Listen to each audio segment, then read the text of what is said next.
하나님께서 우리에게 많은 것들을 참 선물로 주셨습니다. 그 중에서도 말이라는 것은 정말로 귀하지 않은가 이런 생각이 듭니다. 왜냐하면 우리의 생각과 마음을 상대방에게 표현할 수 있는 중요한 수단이 바로 말이고, 지금 제가 이렇게 복음을 선포하는 이 방식도 바로 말이기 때문이죠. 물론 우리에게는 의사소통을 저장할 수 있는 이 기록으로서의 말, 문자가 있습니다마는 즉각적인 전달의 의미에 있어서는 이 말만큼 강력한 것이 있을까 싶습니다.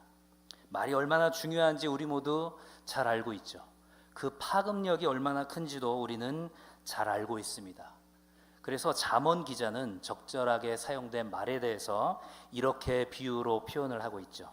잠언 25장 11절입니다. 경우에 합당한 말은 아로새긴 은쟁반의 금사관이라. 아멘. 참, 아로새긴 금쟁반에 그 위에 놓인 금사과, 얼마나 생각만 해도 멋진 그림입니다. 그렇죠. 때와 장소에 맞는 그런 우리의 말이 그와 같다라는 거죠. 오늘 우리가 읽은 이 본문에서도 말이 얼마나 중요한지 야고보는 비유를 통해서 이야기를 하고 있습니다. 그 큰 배의 키가 얼마나 중요한지, 그리고 정말로 작은 불씨 하나가 온 산을 그렇게 쉽게 태울 수 있다는 것, 극히 소량의 도구로도 사람은 죽을 수 있다라는 것들을 이야기하고 있습니다. 그러면서 자연스럽게 우리의 이 새치 혀에 대해서 이야기를 하고 있죠. 지극히 작은 부분에 지나지 않지만 이 혀가 온몸을 제어할 수 있는 강력한 힘을 가지고 있다, 이렇게 이야기하고 있습니다. 그런데 문제는 야생짐승과 새와 벌레와 바다 생물을 사람들이 길들일 수 있는데, 이 정작 신체의 극히 작은 부분인 이 혀는 길들일 수가 없다, 지금 오늘 본문 8절에서 이야기하고 있습니다. 하나님의 형상으로 존귀하게 지음받은 우리의 혀가 한 입에서는 찬송을 말하고 동시에 저주를 말하는 그 상황이 우리의 타락한 모습을 극단적으로 보여주는 것이죠. 자연 만물은 그렇지 않다고 이야기합니다. 우물은 한 곳에서 단물과 쓴물을 동시에 내는 일이 없죠. 무화과 나무에서 감람나무 열매가 열리는 일은 없습니다. 포도나무에서 무화과 나무 열매가 열리는 일도 역시 없죠. 유일하게 인간만 한 입에서 그렇게 축복과 저주의 말, 전혀 다른 말을 내뱉고 있다라고 오늘 본문은 이야기하고 있는 것입니다. 결국 우리는 우리의 죄악되고 타락한 모습의 흔적이 고스란히 남아있는 우리의 이 혀를 보면서, 우리말의 이 이중적인 그 모습을 보면서 한없이 절망할 수밖에 없게 됩니다. 그리고 그러한 절망과 슬픔이 예수 그리스도의 복음 앞에서만 희망이 된다라는 것들을 우리는 확인할 수 있게 된다라는 것입니다. 결국은 어떻게 말할까? 이것은 우리의 능력과 힘으로 할 수 있는 것이 아니라 성령 하나님께서 지도해 주시지 않으면, 가르쳐 주시지 않으면 늘 실수할 수밖에 없다라는 것입니다. 그래서 우리는 그 성령 하나님의 도우심을 간절히 바라면서 나가야 한다라는 거죠. 우리가 어떻게 말을 해야 할지를, 그 내용을 확인하기 전에 우리는 철저하게 내 스스로 이 모든 것들을 감당할 수 없다라는 것들을 겸손하게 고백할 수밖에 없는 것입니다. 그래서 시편 기자는 141편 3절에서 이렇게 간구하고 있습니다. 여호와여, 내 입에 파수꾼을 세우시고 내 입술의 문을 지키소서. 내 입술에 파수꾼을 좀 붙여주셔서 내 입에 실수가 없게 해주시고 내 입술의 문을 지켜달라고 간구하고 있는 것입니다. 결국은 오늘 설교 제목인 이 어떻게 말할까라고 하는 것은 우리가 이렇게 해야 합니다 라고 권면하는 것과 동시에 우리가 그렇게 할 수 있도록 성령 하나님께 어떻게 기도해야 하겠습니까? 라는 그러한 기도 제목이다라는 것들을 우리가 생각을 해볼 수가 있습니다. 그렇다면 우리는 성령 하나님께 어떻게 말할 수 있게 해달라고 기도를 해야 할까요? 바로 첫 번째는 원망과 불평 대신에 감사와 찬양을 할 수 있도록, 그렇게 말할 수 있도록 우리를 인도해 달라고 기도해야 한다라는 것입니다. 원망과 불평을 할 만한 상황과 그 환경 가운데서도 그것들을 입 밖으로 내는 것은 사탄 마귀에게 틈을 주는 것이죠. 사탄은 우리 어려운 상황 가운데 비집고 들어와서 그 원망하고 불평하는 마음을 갖게 하고 그것들을 입술로 표현을 해서 그것이 우리의 상황인 것처럼 확정하게 만드는 것이죠. 그래서 사탄은 하나님께서는 우리의 기도를 듣고 계시지 않는다, 심지어는 하나님께서는 나 이런 상황을 즐기고 계신다, 이렇게 착각하게 만든다라는 것입니다. 구원받은 성도의 합당한 삶에 대해서 에베소서 4장부터 6장까지 지속적으로 이야기를 하면서 특별히 성도의 언어 생활에 대해서 지속적으로 강조를 하고 있는데 5장 4절에서는 이렇게 이야기하고 있습니다. 누추함과 어리석은 말이나 희롱의 말이 마땅치 아니하니 오히려 감사하는 말을 하라. 아멘. 이 원망과 불평의 말은 하나님이 아닌 그 상황에만 집중하게 만든다라는 것입니다. 그래서 구원의 기쁨을 감사하지 못하게 하고 하나님을 찬양하지 못하게 만듭니다. 그래서 항상 우리에게 최고의 것으로 주시는, 가장 좋은 것으로 주시는 그 하나님의 뜻을 헤아리지 못하게 만든다라는 거죠. 사도 다윗은 그래서 시편 35편 28편에서 이렇게 고백하고 있습니다. 나의 혀가 주의 의를 말하며 종일토록 주를 찬송하리이다. 아멘. 다윗이 어떻게 고백하고 있습니까? 하나님, 나의 혀가, 나의 입술이, 나의 말이 종일토록 하나님의 정의와 공의를 말하겠습니다. 지금 이렇게 다짐하고 선포하고 고백하는 것이죠. 왜 그렇습니까? 비록 하나님의 정의가 사라져버린 것과 같은 그런 현실과 상황 속에서도 그것 자체에 집중하지 않겠다라는 거죠. 대신에 그 모든 것들을 주관하시는 그 하나님의 위대하심을 인정하고 그런 하나님의 신실하심을 나의 입술로 종일토록 고백하겠다라는 것입니다. 우리의 삶에서 어려움은 계속해서 찾아오겠죠. 마치 출애굽 백성들의 그 40년 광야 생활과 같은 모습이 우리의 삶의 연속일 겁니다. 하지만 그런 상황 가운데서 출애굽 백성들이 했던 것처럼 원망과 불평의 입술의 고백을 할 것인지 아니면 감사와 찬양의 고백을 할 것인지 그 선택의 기로에 지금 우리는 놓여 있다라는 것입니다. 이스라엘 백성들의, 출애굽 백성들의 그 원망과 불평은 지금까지 이끌어오신 그 하나님의 보호하심을 잊어버리게 만드는, 망각하게 만드는 그런 역할을 했다라는 것입니다.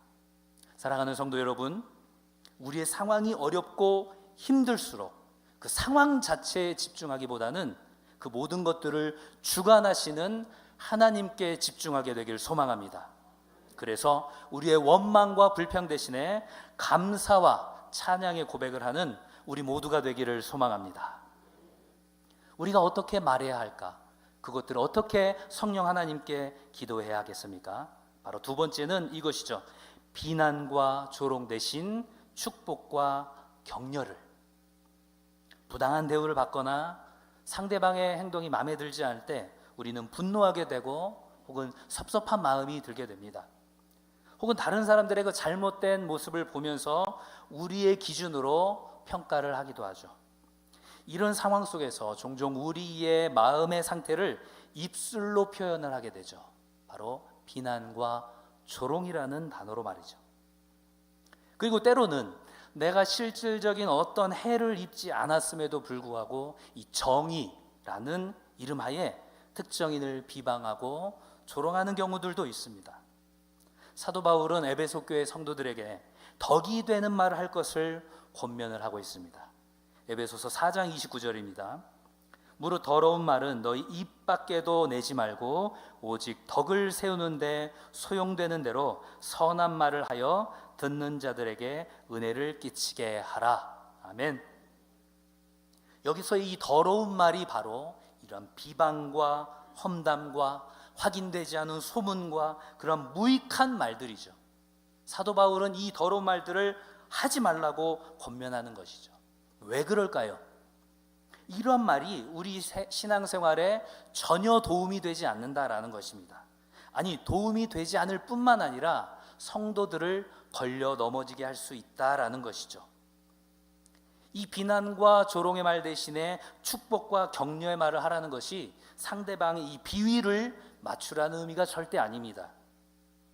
이 나의 연약함과 죄악됨을 용서해 주신 그 하나님의 은혜, 그 하나님의 은혜를 늘 기억하고 내가 용서받은 그 감격과 기쁨을 다른 사람들에게도 표현하는 것, 그것이 바로 축복과 격려의 말이다라는 것입니다. 어려운 상황 속에서 그 모든 것들을 주관하시는 하나님께 집중할 때 우리가 원망과 불평 대신에 감사와 찬양을 할 수 있는 것처럼 다른 일들의 그 실수와 연약함에 집중하는 것이 아니라 하나님께서 나에게 베풀어 주신 그 은혜와 사랑과 긍휼과 자비하심에 집중하게 되면 우리의 말은 더욱더 선하고 아름다운 말이 될 줄 믿습니다. 마지막으로 하나님께 우리가 어떻게 말해야 할지를 간구해야 할까요? 바로 조언과 충고는 사랑의 뿌리 위에서 해야 한다라는 것입니다. 분명 우리는 누군가에게 어떠한 것들을 조언해 줄 수 있고 때로는 따끔하게 충고해 줄 수 있을 것입니다. 예수님께서도 어떻습니까? 예루살렘에 입성하신 이후에 유대의 종교 지도자들을 향하여서 회칠한 무덤이다 이렇게 강하게 비난하셨죠. 예루살렘 성전에 있었던 상인들에게는 어떻게 이야기하셨습니까? 너희가 하나님의 전을 강도의 소굴로 만들었다 이렇게 화를 내시면서 말씀하셨습니다. 하지만 정말 중요한 것은 무엇일까요? 우리는 때로 하나님의 사랑에 집중한 나머지 하나님의 그 사랑에 그러한 방편을 놓칠 때가 너무나도 많다라는 것입니다. 유대의 그 종교 지도자들을 향하여서 회칠한 무덤이라고 말씀하셨던 예수님께서 그 예루살렘을 향하여서 눈물로 기도했던 그 하나님의 사랑이 있었다는 것들을 우리가 기억해야 할 것입니다. 우리의 그 조언과 충고가 이 사랑이라는 뿌리 위에서 가지를 뻗어야 아름다운 열매를 맺는 것이지, 그 가지가 상대를 찌르고 아프게만 한다면 그것은 열매를 맺는 것이 아니라 오히려 가시가 될 뿐이라는 것들을 우리가 항상 기억해야 할 것입니다. 사랑하는 성도 여러분, 우리의 조언과 충고는 철저하게 사랑이라는 뿌리 위에서 이루어져야 한다라는 것들을 기억하시기 바랍니다. 우리가 사랑한 만큼만 이야기하고 우리가 기도한 만큼만 말한다면 우리의 공동체는 더욱더 복음 위에 굳건히 세워져 갈 줄 믿습니다. 말씀을 정리하겠습니다. 우리는 계속 말을 하기 때문에 이 말의 중요성에 대해서 인식하지 못할 때가 참 많은 것 같습니다. 나의 말이 상대방에게 어떠한 영향력을 미치는지 눈에 잘 보이지 않기 때문에 더 둔감한 것 같아요. 만약에 나의 말이 정말로 흔히 하는 표현처럼 비수처럼 상대방의 마음에 박히는 것을 우리의 눈으로 볼 수 있다면, 총알처럼 그 가슴 가운데 깊이 박혀서 피 흘리는 것을 우리가 볼 수 있다면 오히려 그렇지 않을 텐데 우리는 너무나도 둔감한 것 같습니다.